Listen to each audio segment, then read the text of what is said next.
Okay, we are live. Hello, everyone, and hello, Cece. Welcome. Hi, Glad, thanks for having me. glad to have you here today. Welcome to the Empower for Change channel. I am Deborah Gilbert White, also known as Dr. D, your host. Here we celebrate and encourage people who are and who seek to make a difference in the world. And we also explore and seek to better understand how one's life's journey can prepare you for your life's purpose. And so today we welcome CC Gerlach, Allentown, PA City Council member, candidate for PA Senate, a representative rather, and housing and homelessness justice advocate. And I consider her a friend. Welcome, Cece. Hi. Thank you so much. Okay, I'm going to read a short bio of yours so that people can know, who we'll be talking with tonight, and then we'll move on from there. Okay. Cece Gerlach has been fighting with and for working families in the Lehigh Valley for more than 2 decades.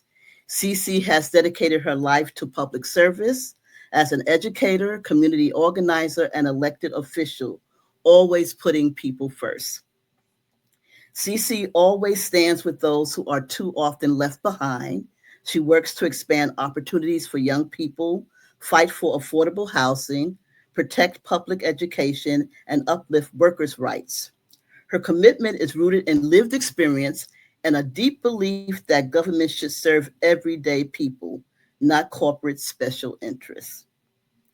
On Allentown Town City Council, CC is a voice for equity and justice, pushing for investments in neighborhoods, transparency in government, and policies that make our community more fair, safe, and inclusive. She has built coalitions across the Lehigh Valley and the state to advance progressive causes, always listening to residents and amplifying their voices. Now CC is running for state representative to bring that same people first leadership to Harrisburg.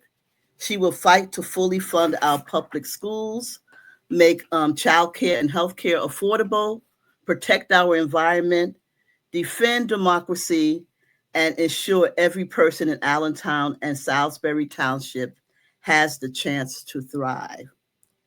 CC Gerlach is not a typical politician. She's a community leader, legislator, and a fighter for justice. She's running to build a Pennsylvania where everyone can live with dignity, opportunity, and hope.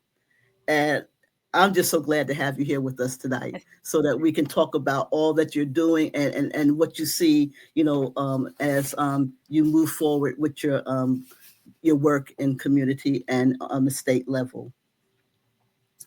If I remember correctly, CC, we met via email. Yes, You, yes. okay, you had sent me an email and reached out about some transformative legislation you were doing in Allentown to support the protections and the rights of people who were experiencing homelessness. And from that point, I knew that we were kindred spirits, as most of my work had been around the same issue of protecting people's rights who were unhoused or experiencing homelessness. And upon your invitation, I remember saying yes to providing testimony for the Allentown Council as they looked at your legislation. We both know that too many people who can be identified as unhoused or homeless, there are too many people who can be identified as such. And we also know that most people who become homeless and people who are find themselves without housing, um, they don't become advocates. Mm. I was wondering, what was it within you that made you realize that you had the opportunity and the ability to make a difference? Mm. So that's an interesting way to ask that question because I've been asked variations of that, but never Mm-hmm. in that way. So I will have to actually think on that because as a politician, you tend to have prepackaged answers, but for this, I don't. So what I will say, so I was homeless in 2009. for about 6 months. It started in 2008 and then went into 2009. I had just gotten off of the Obama campaign. I was just a volunteer, knocking doors, making phone calls, just like everybody else was doing. And that was really the first time I had ever thought about what politics even was. I didn't know what Democrat or Republican was. But the message of Obama to be the change that you wish to see in this world, even as I was sleeping in my car on freezing cold nights, that message resonated with me. And then the lady, Miss Vicky, who literally saved my life and offered me a place to stay on a night that was blistering cold, that I was about to make a decision to have a place to stay that would have been life altering. I think, I don't know, like I would look at Miss Vicky even while I was staying there and just see how, with the little she had, because she was in subsidized housing, which she was risking by having me stay there, that the little that she had and the systems that were just not helping me, not helping her, but yet of all people, of all institutions or lack thereof, it was Miss Vicky that helped me. Miss Vicky saved me. It wasn't a system. It wasn't a nonprofit industrial complex. It was a woman who was barely holding on herself and suffering from drug addiction. So I think it was a kind of a combination of Obama feeling like he was speaking to me individually and just seeing how when I was at my lowest and Miss Vicky was climbing out of her lowest, that there wasn't anybody there to help us. So I wanted to be the change I wish to see. You know, and I can relate to that. I love how you pointed out that it wasn't these big systems that we often are looking at and running to, but it was that one individual who decided to help another individual human being in a time when they were in a rough spot and needed that assistance dearly and sorely. We know that, you know, the work that we're doing now around housing and homelessness is really being challenged by this year, particularly with every, I mean, you know, it's like it's coming so fast at all of us and in different ways, depending on where you fit into the sector. What has the efforts that you're doing there in Allentown, what have been some of those efforts to address, you know, the banning of encampments or the criminalization of people experiencing homelessness? You know, what have you been doing to help support folks? Okay, I could do a dissertation on this. Okay, so the first step was really working with you to attempt to get a homeless bill of rights. Unfortunately, only myself and the co-sponsor voted for the homeless bill of rights. That was the first attempt. And then after that, I took some language from the homeless bill of rights and condensed it into a different piece of legislation that essentially just decriminalized homelessness. Because I thought, okay, well, we couldn't get the whole shebang. Let's just get the most important part of it, which is homelessness is not a crime. Being on shelters is not a crime. So we were able to get that to pass. I believe it was unanimous. Great. Yeah, that, and I didn't think it was going to pass based on the experience from the first piece of legislation.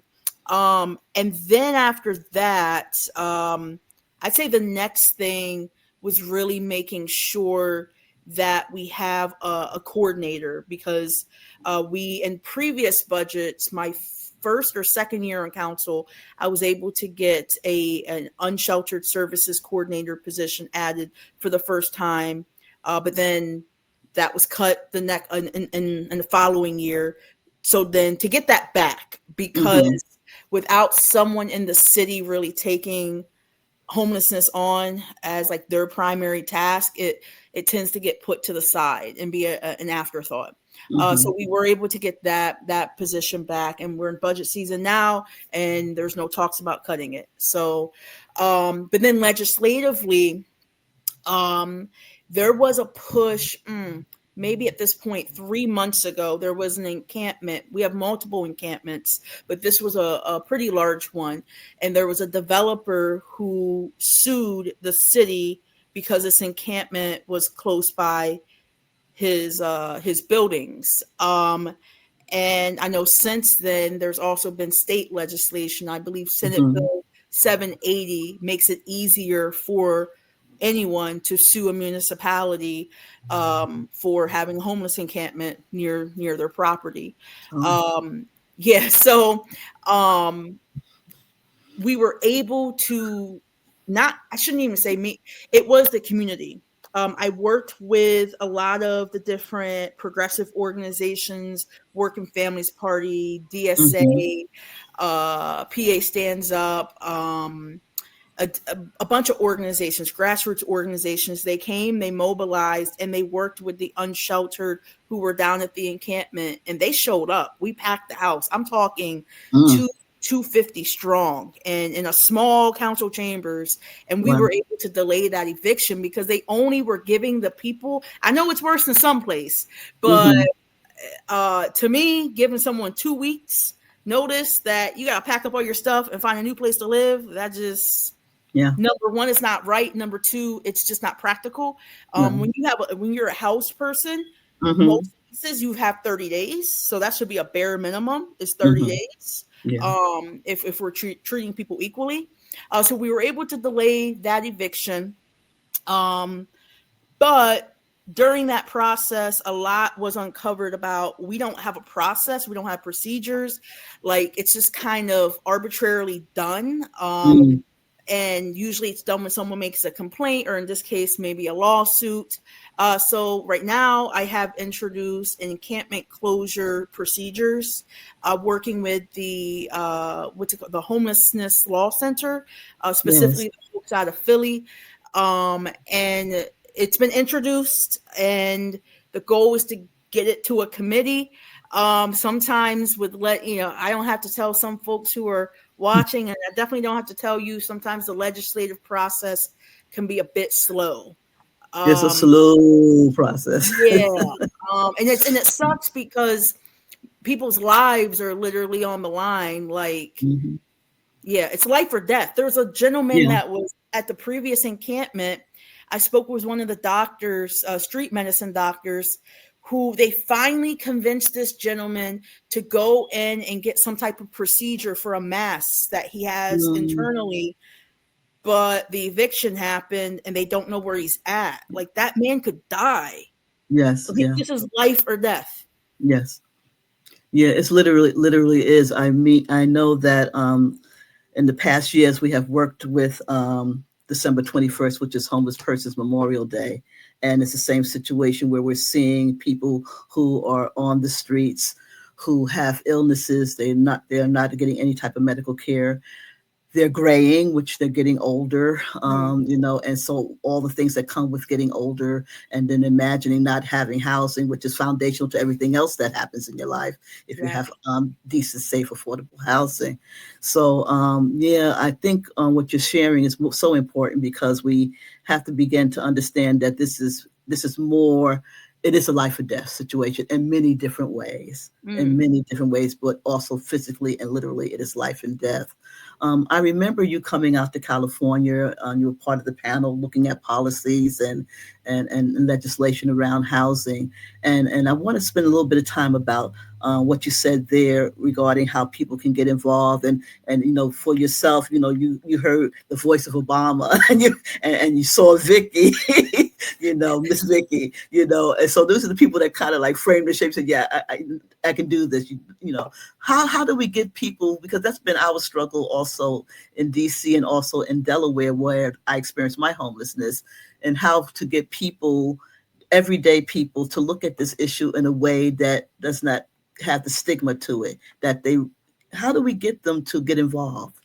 Yeah, you know what? I mean, speaking of that conference, which was for people with lived experience, those Yes, who yes. were currently or formerly unsheltered, as the more and more I go in this whole political world, I firmly believe that until the people who are sitting around the tables, the people who are making these decisions, the people whose names are on the ballots, until they are the people who have actually lived through the pain, that Mm-hmm. nothing will change. Like, because we've got people, because I hang with some of these folks in the Mm-hmm. political realm who have never had to stand in line in a soup kitchen, but yet they're governing cities where most people have to stand in line at soup kitchens. Mm-hmm. So I always say, and until people who are closest to the pain are closest to the power, we will Mm-hmm. continue to find that these systems just aren't working. So what Mm-hmm. I would say is, yes, we always need folks who are allies and folks who are advocates who have, who haven't been through it, but they're there with you. They're there to Yes. throw up a sign in a protest. They're going to write their congressperson. And yes, we need that.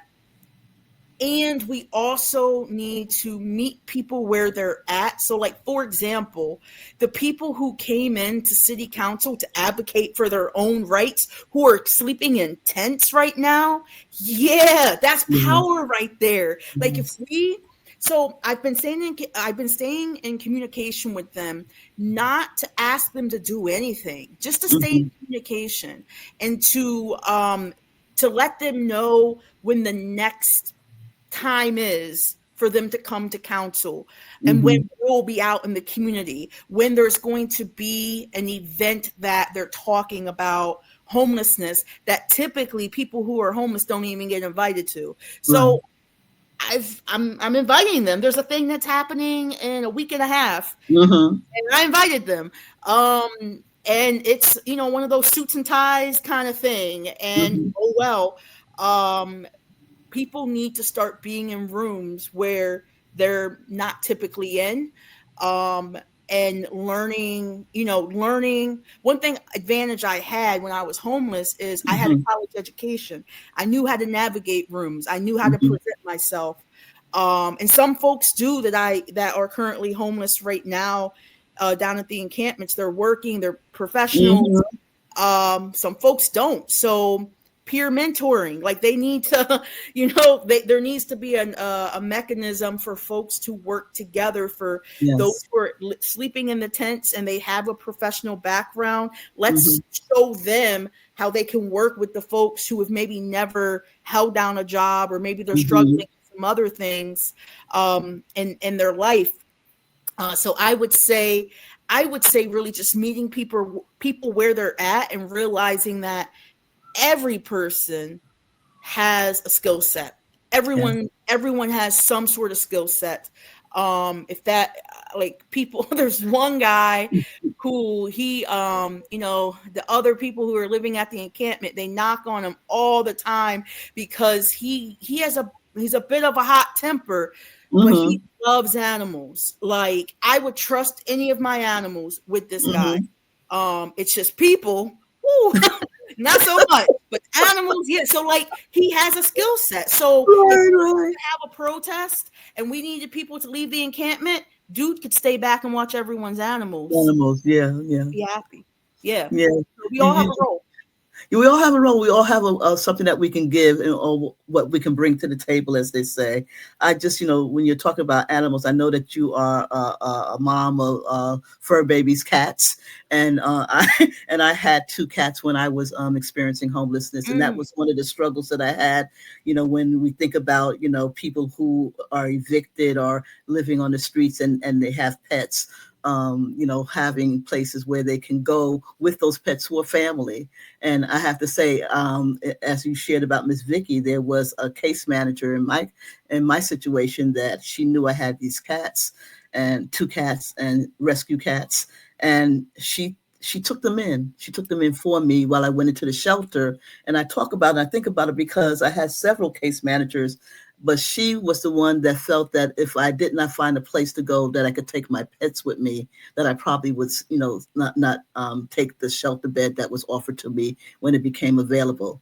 I don't know if that would have been true or not, but the fact that she was thinking that far ahead, to say, I want to remove that barrier just in case it is a barrier so that you can get the shelter that you need at this time. So that is so important. And I like what you said also about us. It's like us knowing people who have experienced homelessness, knowing the power that we have. Because we have power. How do we use it for our own benefit? How do we be the voice for what we need, the change that we see needs to happen? Which is one of the reasons why I decided to advocate, because my story, like yours, people would not believe it would have happened to me, and we need to expand that narrative so people can say, this can happen to anybody, and we all have a role to play in making a difference. So, what's going on now with running for state rep? What are your hopes for that now? Because you're taking a bigger piece of the pie. Yeah, definitely. I mean, in an ideal world, I would like for Pennsylvania to declare housing to be a human right. Yes. Might as well aim high. I say that because I think in the world that we live now, it's so dire that we have stopped dreaming. We have stopped making aspirational statements because we're just living moment by moment, day by day, trying to survive. But it's okay to dream. It's okay. Yes, I believe that housing should be a human right, and I'm gonna fight to make it a human right in the state of Pennsylvania. I know it's gonna take a long time, but that is the end goal. That is the aspiration, because then funding and resources and energy will just streamline into that goal. Along the way, some different things. More than likely, the piece of legislation that a state senator and a state rep introduced, I believe it's called the Safe Haven Bill. If it gets out of committee, it might not pass in the Senate side. So it will probably still be around when I'm there. A lot of these bills will probably still be around in some variation and will need to be reintroduced. So I would like to work with the Democrats and the more progressive members of the House in Pennsylvania to introduce bills like that.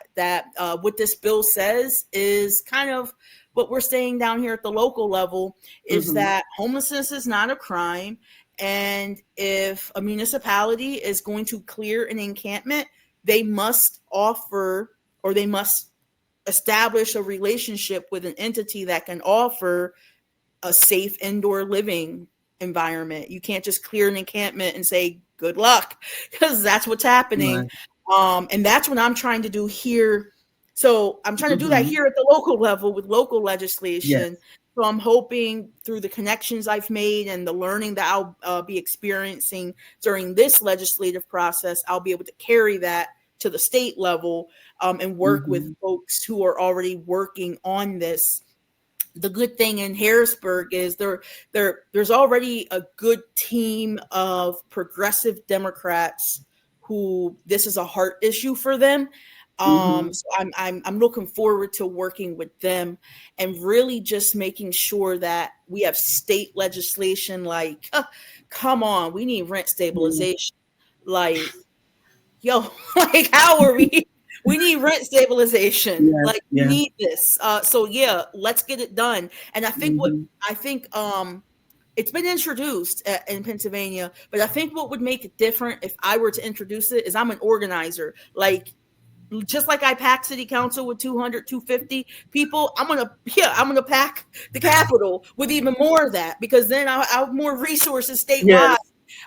Yes. So we need to organize around rent stabilization. We need to have affordable housing requirements like inclusionary zoning. We can't just say, oh, if you want to build it, you can. No, if you're going to build, you're going to include affordable units, because Yeah. that's what we need. We need to have right to counsel, so that when people are about to get evicted, they have a lawyer standing right beside them.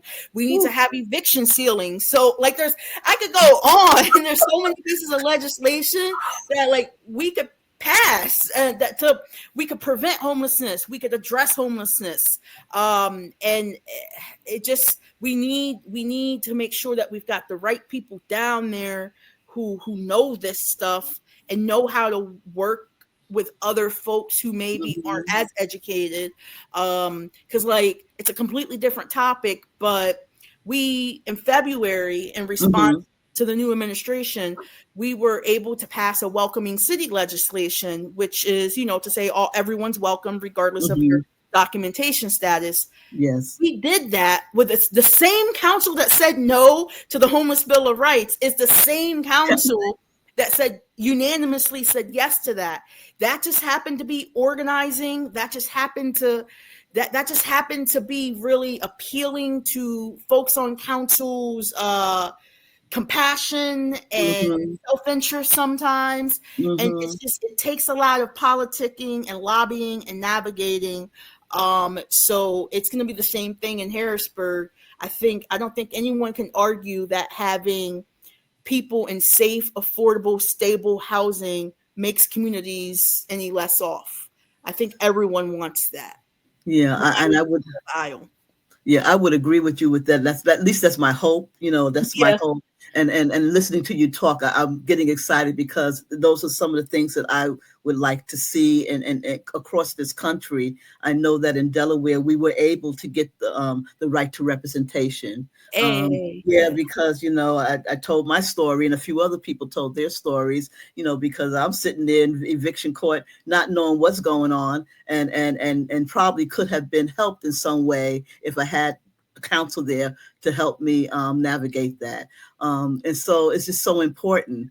And right now we're working on an anti-discrimination, anti-cruelty bill in Delaware, which also speaks to what you're talking about, as far as people who are identified as unhoused and experiencing homelessness, not being criminalized because you have no other place to be or to go.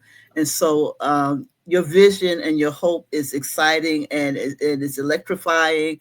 And yes, they need you in the Pennsylvania representative, the House, and we need you, across the board, to help generate some energy for others who are looking to do this work and to make the changes and the differences and difference in people's lives connected to housing and homelessness. I don't know, Cece. I just find that we know that this work is hard. We know it's protracted work. How do you keep yourself? How do you take care of yourself in doing this work? Because it's a heavy load. It really is a heavy load. Yeah, it is. Honestly, sometimes I walk away.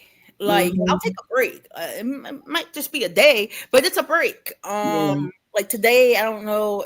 It's really rainy out in the how it is in Delaware, but it's just a dreary day.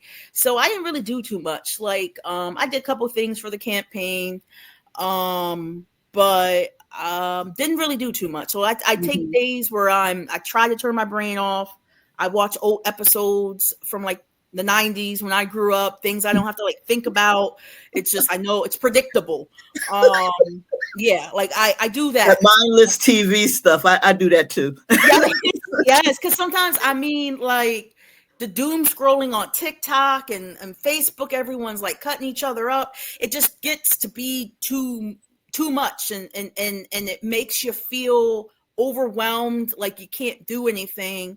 And then also what I have noticed helps me when I don't want to tune out the world and I actually want to like actively engage to kind of recharge is, I'll go, there's this place called the Champion Center, and they serve food to people. They give out coats, it's one of those types of deals. Yes. And it really, when I feel like being social and need to recharge, those types of things really put things into perspective where I might be, feeling some type of way and like, but like dude doesn't have anything to eat. Like, come on, see, Mhm. get over yourself. Like, you're okay. You're fine. So yeah, doing things like that can kind of, sometimes I need to check myself, honestly. Like, Right, it's right. not that deep sometimes. Yeah. And I appreciate you saying that, because sometimes, yeah, we can get so out there that we just don't take the time to look at some other things that are happening that could be more beneficial to us being able to bring our best self to what we're trying to do overall. Well, what I find the final question to you is there a question that I have not asked you that you would like to answer? Okay. Uh, yeah, yeah. Let me. I guess. I, as I said, I feel like it's important to be aspirational even during these times where we're just Mhm. like, feels like we're fighting over crumbs. But I guess, yeah, the question would be kind of like in a in an aspirational kind of not pie in the sky, but some, like, what would the future look like? Like 5 years from now, 6 years from Mhm. now, whatever that is, if we could get the right people, the right systems in place, um, what would a Pennsylvania or Delaware or Mhm. another state Mhm. actually Or look? District of Columbia. Oh my gosh, yeah. Like, yeah, yeah. 'Cause again, we need to they beat us down so much.